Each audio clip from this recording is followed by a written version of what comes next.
Kumusta mga kasaliksik? Ang Estados Unidos ay patuloy na nagpapalakas ng presensyang militar nito sa rehiyon ng Silangang Asya, partikular sa Korean Peninsula, bilang tugon sa mga banta mula sa North Korea. Sa mga nakaraang taon, ang tensyon sa rehiyon ay lumala dahil sa sunod-sunod na missile test ng North Korea at ang patuloy na agresibong postura nito sa larangan ng nuklear. Ang hakbang ng Amerika hindi lamang para protektahan ng mga kaalyado nito tulad ng South Korea at Japan, kundi para rin tiyakin ang balanseng kapangyarihan sa rehiyon na nagiging mas kritikal sa harap ng tumitinding pandaigdigang kompetisyon. Noong Oktubre 2023, nagkaroon ng makasisayang sandali sa kooperasyon ng militar ng Amerika at South Korea nang magbigay sila ng isang B-25H Stratofortress bomber, isang strategic nuclear-capable bomber, ang lumapag sa Jeonju Air Base. Ang B-52H ay kilalang simbolo ng kakayahang militar ng Amerika at ginamit na sa iba't ibang operasyon sa iba't ibang bahagi ng mundo. Ang paglapag nito sa South Korea ay malinaw na mensahe hindi lamang sa North Korea, kundi pati na rin sa iba pang mga bansa sa rehiyon na seryoso ang Amerika sa pagtugon sa anumang potensyal na banta. Ang ganitong deployment ay bahagi ng malawakang estratehiya ng Amerika na tiyaking palaging handa ang mga kaalyado nito sa anumang sitwasyon, lalo na sa harap ng patuloy na provocation mula sa Pyongyang. Bukod sa pagpapalipad ng mga makabagong eroplanong militar, aktibo rin ang Amerika sa pagpapalakas ng alyansa nito sa Japan at South Korea. Noong Nobyembre 2024, isinagawa ang trilateral naval exercises na tinawag na Freedom Edge, na ginanap malapit sa East China Sea. Ang drill na ito hindi lamang para sa pagpapakita ng lakas, kundi para rin tiyakin ang interoperability ng militar ng tatlong bansa upang mabilis silang makapagtulungan sakaling magkaroon ng emergency. Ang ganitong mga pagsasanay ay lantarang paghamon sa mga aksyon ng North Korea na madalas naglalabas ng pahayag ng mga ganitong aktibidad ay naghahanda para sa isang digmaan. Sa kabila ng mga akusasyong ito, nanindigan ng Amerika na ang layunin ng mga pagsasanay ay para lamang sa depensa at kapayapaan sa rehiyon. Ang deployment ng mga advanced weapon systems ng Amerika sa Korean Peninsula ay isa ring mahalagang aspeto ng estratehiyang ito. Noong Hunyo 2023, ilang B-52 bombers ang lumipad sa ibabaw ng peninsula bilang bahagi ng Combined Aerial Training Event, kasama ang mga pwersa ng South Korea. Kasama ng mga B-52 ang mga F-16 at F-15E fighters ng Amerika at mga F-35A at KF-16 fighters ng South Korea. Ang ganitong mga aktibidad ay nagpapakita ng mataas na antas ng kahandaan ng magkasanib na puwersa ng dalawang bansa para tugunan ng anumang agresyon. Sa bawat deployment ng ganitong mga kagamitan, nagpapadala rin ng Amerika ng malakas na mensahe sa North Korea na may kakayahan itong tugunan ng anumang nuclear o conventional na banta.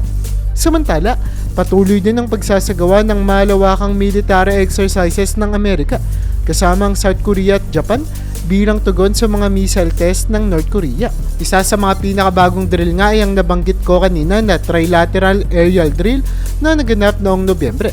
At ito rin ay kinabibilangan ng B-1B long range bomber ng Amerika. Ang drill na ito ay sinagawa kasunod ng panibagong missile launch ng North Korea na umabot sa karagatan malapit sa Japan. Sa drill na ito, nagpakita ang tatlong bansa ng kanilang kakayahan sa pagtugon sa mga banta sa himpapawid at pag-neutralize ng potensyal na nuclear strike. Ang ganitong pagsasanay ay hindi lamang nagpapakita ng teknikal na kakayahan ng militar ng bawat bansa, kundi ng kanilang malalim na alyansa na handang magtulungan sa harap ng anumang banta.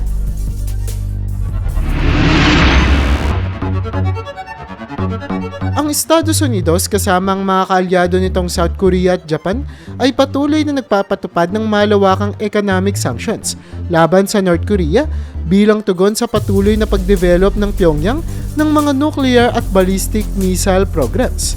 Ang mga hakbang na ito ay naglalayong pahinain ang ekonomiya ng North Korea upang pilitin itong itigil ang mga aktibidad na nagdudulot ng destabilization sa rehiyon.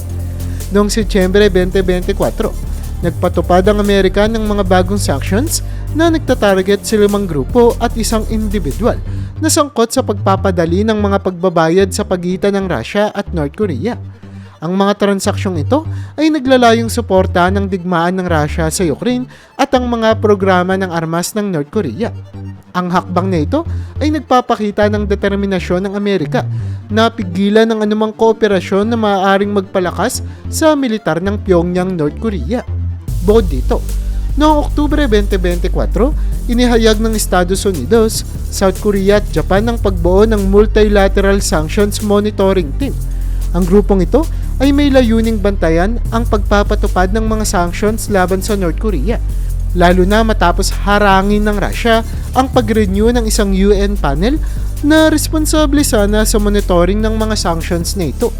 Ang bagong team ay maglalabas ng regular na ulat at magsasama ng mga bansa tulad ng Britain, France at Germany na nagpapakita ng malawakang kooperasyon upang matiyak ang pagsunod ng Pyongyang sa mga internasyonal na regulasyon.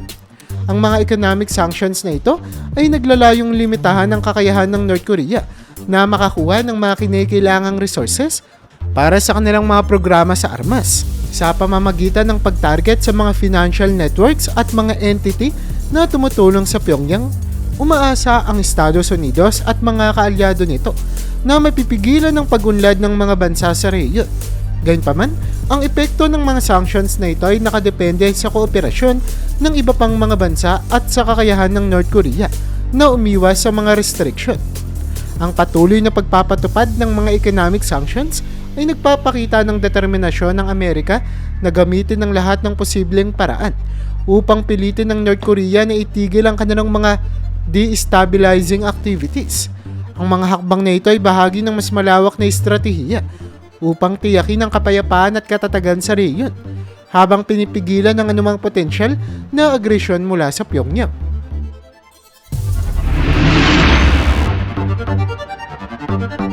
Ang Estados Unidos ay aktibong nagtutulak ng isang matibay na alyansa sa South Korea upang suportahan ang potensyal na reunification ng Korean Peninsula. Bagamat ang North Korea ay nananatiling agresibo at patuloy na nagpapakita ng militarisasyon, ang South Korea sa tulong ng Amerika ay naglalatag ng mga hakbang upang maisulong ang isang mas maayos na transition tungo sa kapayapaan sa rehiyon. Ang pagsuporta ng Amerika sa mapayapang reunification ay bahagi ng mas malawak na estratehiya nito na magtatag ng isang rehimen sa peninsula na mas pabor sa demokrasya at pandaigdigang kaayusan. Isa sa mga pangunahing inisyatiba na sinusuporta ng Amerika ay ang pagpapalakas ng kooperasyon sa pagitan ng South Korea at iba pang pandaigdigang organisasyon. Noong Hunyo 2024, idinaos ang International Forum on One Korea sa Washington, D.C. kung saan nagtipon-tipon ng mga lider mula sa akademya, gobyerno at pribadong sektor. Pinag-usapan sa forum na ito ang mga hakbang upang makamit ang mapayapang reunification, kabilang ang pagbuwag sa nuclear weapons program ng North Korea at ang matatag na economic integration sa peninsula. Ang suporta ng Amerika sa ganitong mga pagpupulong ay nagpapakita ng interes nito na hindi lamang maibalik ang kapayapaan, kundi pati na rin ang ekonomiyang potensyal ng isang pinag-isang Korea. Ayon sa mga eksperto, ang reunification ay maaaring magdulot ng mas matibay na ekonomiya sa rehiyon at magbigay ng mas mahusay na oportunidad para sa global trade na nakikinabang din ang Amerika. Sa larangan ng depensa, binigyang diin ng Amerika ang kahalagahan ng pagpapalakas ng alyansa nito sa South Korea sa pamamagitan ng advanced military support. Kasama rito ang pagbibigay ng teknolohikal na suporta at pagdeploy ng modernong armas na maaaring magamit para protektahan ang peninsula mula sa anumang potensyal na agresyon ng North Korea. Sa isang kasunduan noong Oktubre 2024, ang Amerika at South Korea ay nagkasundo na palawakin ang kanilang military information sharing network upang mas maagang matukoy ang anumang banta mula sa Pyongyang.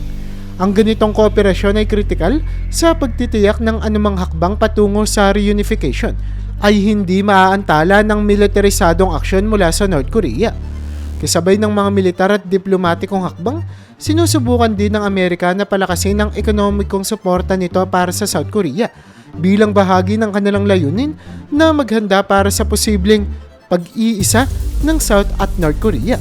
Ang mga proyektong pang-infrastruktura tulad ng cross-border railroads na maaaring mag-ugnay sa South Korea at North Korea sa hinaharap ay sinusuportahan ng Amerika sa pamamagitan ng teknikal at pinansyal na tulong.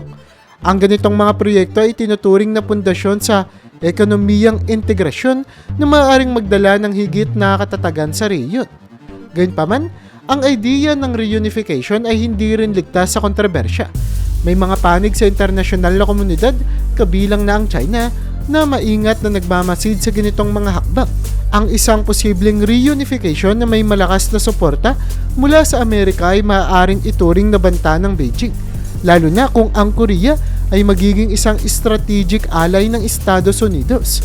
Ang ganitong senaryo ay lalong nagiging masalimuot sa harap ng patuloy na pandaigdigang kompetisyon ng mga superpowers sa rehiyon ng Asia Pacific.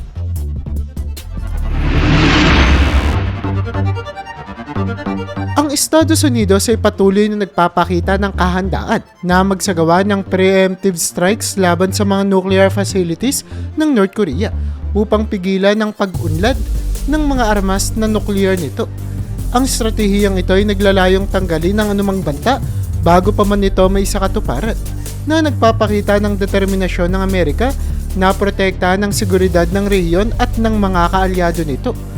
Noong Nobyembre 2024, iniulat na ang Estados Unidos ay nagsasagawa ng mga simulated airstrikes na nagtatarget sa mga pangunahing nuclear at missile facilities ng North Korea. Ang mga pagsasanay na ito ay bahagi ng malawakang military exercises kasama ang South Korea na naglalayong palakasin ang kahandaan ng magkasanib na puwersa sa harap ng potensyal na agresyon mula sa Pyongyang. Ang mga simulated strikes ay idinisenyo upang subukan ang kakayahan ng mga puwersa na mabilis at epektibong tumugon sa anumang banta, partikular na sa mga site na may kaugnayan sa programa ng armas nuclear ng North Korea. Bukod dito, ang mga ulat mula sa intelligence community ay nagpapakita na ang Amerika ay nagde-deploy ng mga advanced surveillance assets malapit sa Korean Peninsula upang subaybayan ang mga aktibidad ng North Korea. Ang mga unmanned aerial vehicles o UAVs at reconnaissance satellites ay ginagamit upang mangalap ng real-time intelligence sa mga lokasyon ng nuclear facilities at mga galaw ng militar ng Pyongyang. Ang impormasyong ito ay kritikal sa pagpaplano ng anumang potensyal na preemptive strike na tinitiyak na ang mga target ay tama at ang collateral damage ay minimal lamang. Ang estratehiyang ito ng preemptive strikes ay hindi lamang limitado sa mga aktwal na operasyon kundi pati na rin sa pagpapakita ng lakas upang pigilan ng North Korea sa karagdagang pagdevelop ng kanilang mga programa sa armas. Ang regular na pagde-deploy ng mga strategic bombers tulad ng V-52 at V-1B sa rehiyon ay nagsisilbing paalala sa Pyongyang ng kakayahan ng Estados Unidos na magsagawa ng mabilis at mapanirang atake kung kinikailangan. Ang mga bomber na ito ay may kakayahang magdala ng mga precision-guided munitions na idinisenyo upang sirain ang mga hardened targets tulad ng underground nuclear facilities. Gayunpaman, ang estratehiyang ito ay may kaakibat na panganib. Ang anumang preemptive strike ay maaaring magdulot ng malawakang digmaan sa rehiyon na magre-resulta sa malaking bilang ng mga casualty at pagkasira ng infrastruktura. Ang mga eksperto ay nagbabala na ang North Korea ay may kakayang maglunsad ng retaliatory strikes laban sa South Korea at Japan na parehong may mga base militar ng Estados Unidos. Ang posibilidad ng eskalasyon ay mataas kaya't ang mga lider ng Amerika ay maingat na tinitimbang ang mga pagpipilian o opsyon nila bago magsagawa ng anumang aksyon.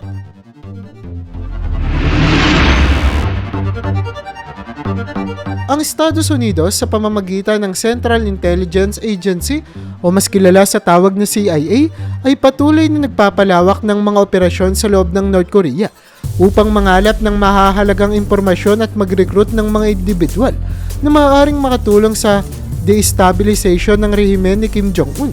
Ang mga covert operations na ito ay bahagi ng mas malawak na estratehiya ng Amerika upang maunawaan at mapigilan ang mga banta mula sa Pyongyang. Noong Oktubre 2024, Inulunsad ng CIA ang kampanya na naglalayong mag-recruit ng mga informants mula sa mga bansang tulad ng China, Iran at North Korea. Ang ahensya ay nag-post ng mga instructions sa iba't ibang social media platforms, kabilang ang Twitter, Facebook, Instagram, Telegrams, LinkedIn at maging sa dark web kung paano makikipag-ugnayan sa kanila ng ligtas.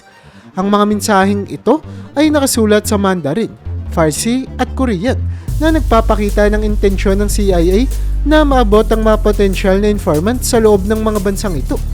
Ang mga instruction ay nagbibigay ng detalyadong gabay kung paano makikipag-ugnayan sa CIA nang hindi nalalantad sa panganib. Kabilang dito ang paggamit ng mga secure na Virtual Private Networks o VPNs at ang Tor network upang mapanatili ang anonymity ng mga nagmamalasakit na individual. Ang ahensya ay nagbigay diin na ang kaligtasan at kapakanan ng mga potensyal na informants ay kanilang pangunahing konsiderasyon at ito ay pangunahin nilang iniisip. Ang hakbang na ito ay bahagi ng mas malawak na pagsisikap ng CIA na mag-adapt sa mga hamon ng modernong surveillance at repression sa mga authoritarian regimes. Ang paggamit ng digital platforms ay nagpapakita ng pagbabago sa mga taktika ng ahensya upang makakuha ng impormasyon mula sa loob ng mga bansang may mahigpit na kontrol sa impormasyon. Ang mga inisyatibong ito ay nagpapakita ng determinasyon ng Amerika na maunawaan ang mga intensyon at kakayahan ng North Korea, lalo na sa larangan ng nuclear at missile programs nito. Ang operasyon ng CIA sa loob ng North Korea ay hindi lamang limitado sa recruitment ng mga informants, kundi pati na rin sa pagsubaybay sa mga aktibidad ng gobyerno at militar ng Pyongyang. Ang ahensya ay gumagamit ng iba't ibang teknolohiya at human intelligence upang mangalap ng impormasyon na kritikal sa pagbuo ng mga polisiya at estratehiya ng Estados Unidos sa rehiyon. Ang mga impormasyong ito ay mahalaga sa pag-unawa sa mga potensyal na banta at sa pagbuo ng mga hakbang upang mapigilan ng mga ito. Sa kabila ng mga pagsisikap na ito, nananatiling hamon para sa CIA ang pagtagos sa loob ng North Korea dahil sa mahigpit na kontrol at surveillance ng rehimen. Gayunpaman, ang patuloy na inobasyon at adaptasyon ng ahensya sa mga bagong teknolohiya at taktika ay nagpapakita ng kanilang dedikasyon sa pagtugon sa mga hamon ng modernong panahong ito. Ang mga operasyon na ito ay bahagi ng mas malawak na estratehiya ng Amerika para tiyakin ang seguridad at katatagan sa rehiyon ng Northeast Asia.